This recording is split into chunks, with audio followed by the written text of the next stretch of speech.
லக்ஷ்மி தேவி செல்வத்தின் தேவதை மட்டும் இல்லை, அமைதி, ஆரோக்கியம், மகிழ்ச்சியின் அடையாளம் அப்படின்னு சொல்லலாம். ஆனால் லக்ஷ்மி தேவி எல்லா வீட்லேயும் நிலைச்சி இருக்கிறதில்ல. அவங்க எந்த வீட்டில் தங்குறாங்க, எப்படி வர்றாங்க, எப்படி போகிறாங்கன்னே நம்ம யாருக்கும் தெரியறதில்ல. ஆனால் நம்ம முன்னோர்கள் நமக்காக ரொம்ப தெளிவாக சொல்லி வச்சுருக்காங்க. காலை நேரம் தான் லக்ஷ்மி கடாட்சத்துக்கு அடிப்படை அப்படின்னு தான் நம்ம பெரியவங்க சொல்கிறாங்க. ஏன்னா காலை நேரத்தில் நாம் என்ன செய்கிறோம்னு பார்த்து தான் அன்றைய நாள் முழுக்க எப்படி இருக்கும் அப்படின்னு தீர்மானமாகுதுன்னு சொல்லலாம். இன்னைக்கு இந்த வீடியோவில் காலையில் எழுந்திரிச்ச உடனே நீங்கள் கண்டிப்பாக செய்யணுங்கிற 5 விஷயங்களை பற்றி தான் பார்க்க போகிறோம். இது வெறும் நம்பிக்கை மட்டும் இல்லை, நம்ம சாஸ்திரங்கள், புராணங்கள், பாட்டன் பாட்டி காலத்துல இருந்தே பின்பற்றப்பட்டு வருகின்ற பழக்க வழக்கங்கள். வீடியோவை முழுசா பாருங்க. கடைசியில நீங்க தெரிஞ்சுக்க வேண்டிய மிக மிக மிக முக்கியமான விஷயத்தையும் நான் சொல்றேன். புராணங்களில் மறைந்திருக்கும் பேருண்மைகளையும் ஆன்மீக ரகசியங்களையும் உங்களோடு பகிர்ந்து கொள்ள வந்திருப்பது உங்கள் விஜய் காயத்ரி. காலையில எழுந்திரிச்ச உடனே நாம செய்ய வேண்டிய முதல் விஷயம் சரியான நேரத்துல எழுந்திரிக்கிறது.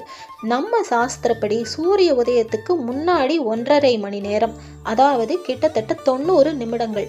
மணிக்கணக்கில் சொல்லணும் அப்படின்னா காலையில 4 மணியிலிருந்து 5:30 மணி வரைக்கும் இருக்கிற நேரத்தை பிரம்ம முகூர்த்தம்னு சொல்றாங்க. இந்த நேரத்துல எழுந்திருக்கிறவங்க வீட்டுல லக்ஷ்மி தேவி முதல்ல நுழைவாங்க அப்படிங்கிறது நம்முடைய ஐதீகம். ஏன்னா இந்த நேரத்துல வளிமண்டலம் முழுக்க சாத்வீக சக்தி நிறைஞ்சிருக்கும், மனசு அமைதியா இருக்கும், நினைவாற்றல் கூடுதலா வேலை செய்யும். பெரியவங்க எப்படி சொல்றாங்க அப்படின்னா, சோம்பேறியா தூங்குற வீட்டுல செல்வமும் சோம்பேறியா தான் வரும். சீக்கிரம் எழுந்திருக்கிற பழக்கம் நம்ம வாழ்க்கையிலேயே ஒரு டிசிப்ளினை கொண்டு வரும். அது நேரடியா நம்முடைய சம்பாத்தியத்திலையும் மன அமைதியிலையும் தெரியும் அப்படின்னு சொல்லுவாங்க பெரியவங்க. இன்னைக்குல இருந்தே நீங்க முயற்சி பண்ணி பாருங்க. 15 நிமிடம் முன்னாடியாவது எழுந்துருங்க, படிப்படியா பழகிக்குவீங்க. நாம செய்ய வேண்டிய 2வது விஷயம் வீட்டு வாசலையும் வீட்டையும் சுத்தப்படுத்துறது. லக்ஷ்மி தேவி முதலா நுழையிறது வீட்டு வாசல் வழியா தான் இல்லையா? அதனால நம்ம பாட்டி காலத்துல இருந்தே தினமுமே காலையில வாசலை பெருக்கி தண்ணீர் தெளிச்சு கோலம் போடுற பழக்கமும் இருக்கு. கோலம் அப்படின்னா வெறும் அலங்காரம் மட்டும் இல்ல, அரிசி மாவால போடுற கோலம் சின்ன சின்ன உயிரினங்களுக்கு உணவா மாறும். இது ஒரு தான தர்மம். எழுந்திரிச்ச உடனேவே நாம செய்யற முதல் தானம் நம்ம போடுற கோலத்துல தான் இருக்கு. எறும்பு தொடங்கி எல்லா உயிர்களுக்கும் உணவு கொடுக்கணுங்கிற நம்முடைய கலாச்சார பண்பாட்டையே இது காட்டுது அப்படின்னு சொல்லலாம். அதோட குப்பையும் அசுத்தத்தையும் வச்சிருக்கிற வீட்டுல லக்ஷ்மி தேவி தங்க மாட்டாங்கன்னு நம்ம ஆன்மீக பெரியவங்க சொல்றாங்க. குறிப்பா வீட்டு நுழைவாசல், தூண் மூலைகள், பூஜை அறை இதெல்லாம் எப்பவும் சுத்தமா வச்சிருக்கணும். சுத்தம் இருக்கிற இடத்துல மட்டும்தான் சாத்வீக சக்தி நிலைத்து இருக்கும். எளிமையா சொல்லணும்னா, உங்க வீடு எவ்வளவு சுத்தமா ஒழுங்கா இருக்குதோ அந்த அளவுக்கு அதிகமா நேர்மறை சக்தி அங்க நிலைச்சு இருக்கும் அப்படிங்கிறது தான். நாம செய்ய வேண்டிய 3வது முக்கியமான விஷயம் காலையிலேயே விளக்கு ஏற்றி இறை வழிபாடு செய்யறது. தீபம் அப்படின்னா வெறும் வெளிச்சம் மட்டும் இல்லை, இது ஞானத்தின் அடையாளம். காலையில எண்ணெய் விளக்கோ நெய் விளக்கோ உங்களால இயன்ற ஒரே ஒரு விளக்கு ஏற்றி மகாலட்சுமி தாயார நினைச்சு மனசார வழிபாடு பண்ணுங்க. முடிஞ்சா ஓம் ஸ்ரீ மகாலட்சுமியை நமகங்கிற இந்த எளிய ஒரு வரி மந்திரத்தை 9 முறை அல்லது 108 முறை சொல்லலாம். இது ரொம்ப சிரமமான காரியம் இல்லை. 9 முறை சொல்றது ஒன்றும் சிரமம் இல்லை. ஆனா தினமும் தொடர்ச்சியா செய்யறது தான் முக்கியம். பெரியவங்க சொல்ற ஒரு முக்கியமான விஷயம், விளக்கு ஏற்றும் போது மனசுல எந்த கோபமும் பயமும் இருக்கக்கூடாது அப்படிங்கிறது தான். அமைதியான மனநிலையில ஏத்துற விளக்கு தான் உண்மையான பலனை தரும். வெறும் எந்திரத்தனமா செய்யக்கூடாதுங்க, மனசார செய்யணும்.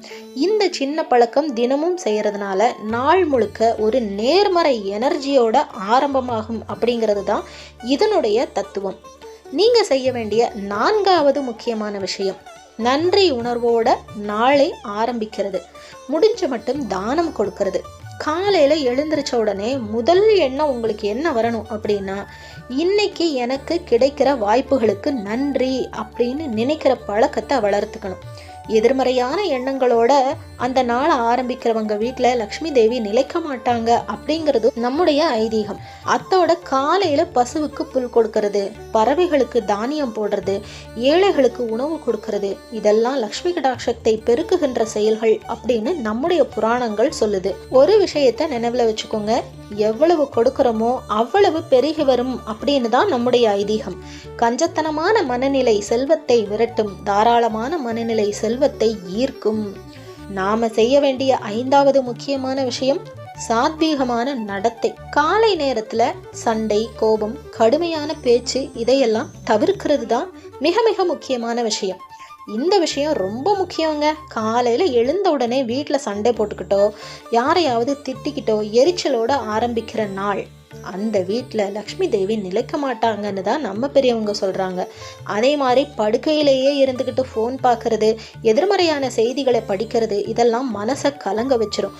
அதனால காலையில முதல் ஒரு அரை மணி நேரமாவது மொபைலை தொடாம இருக்கிறது ரொம்ப நல்லது. அதுக்கு பதிலாக அமைதியாக புன்னகையோட நேர்மறையான எண்ணத்தோட அந்த நாளை தொடங்குங்க.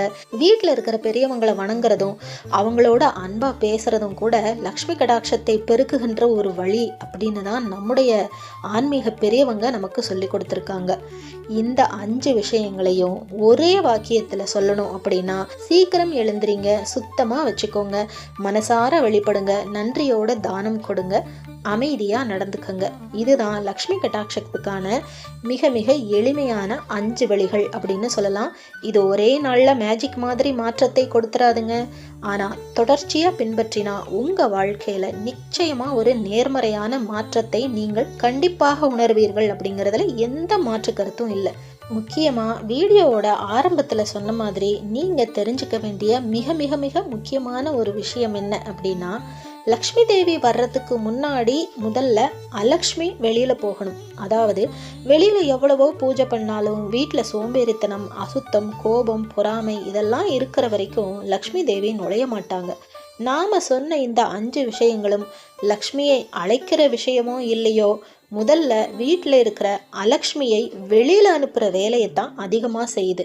அதாவது செல்வம் அப்படிங்கிறது வெளியிலிருந்து வர்ற ஒன்று இல்லை, நம்ம வீட்லையும் மனசுலையும் ஏற்கனவே இருக்கிற எதிர்மறையான விஷயங்களை அகற்றினோம் அப்படின்னா அது தானா நிலைக்கும். வெளியில தேடுறதை விட உள்ளுக்குள்ள இருக்கிறத சுத்தப்படுத்துறது தான் உண்மையான லக்ஷ்மி பூஜை அப்படின்னு சொல்லணும். இதுதான் இன்னைக்கு நீங்க தெரிஞ்சுக்க வேண்டிய மிக மிக முக்கியமான விஷயம் அப்படின்னு சொல்லலாம். இந்த விஷயம் சரி அப்படின்னா உங்களுடைய கருத்துக்களை கமெண்ட்ல பகிருங்க. இந்த வீடியோ கண்டிப்பா உங்களுக்கு பயனுள்ளதா இருந்திருக்கும். உங்களுக்கு பிடிச்சிருந்ததுன்னா லைக் பண்ணுங்க, ரொம்ப பிடிச்சிருந்ததுன்னா ஹைப் பண்ண மறக்காதீங்க. மீண்டும் ஒரு நல்ல பதிவிலை சந்திக்கின்றேன். நன்றி, வணக்கம்.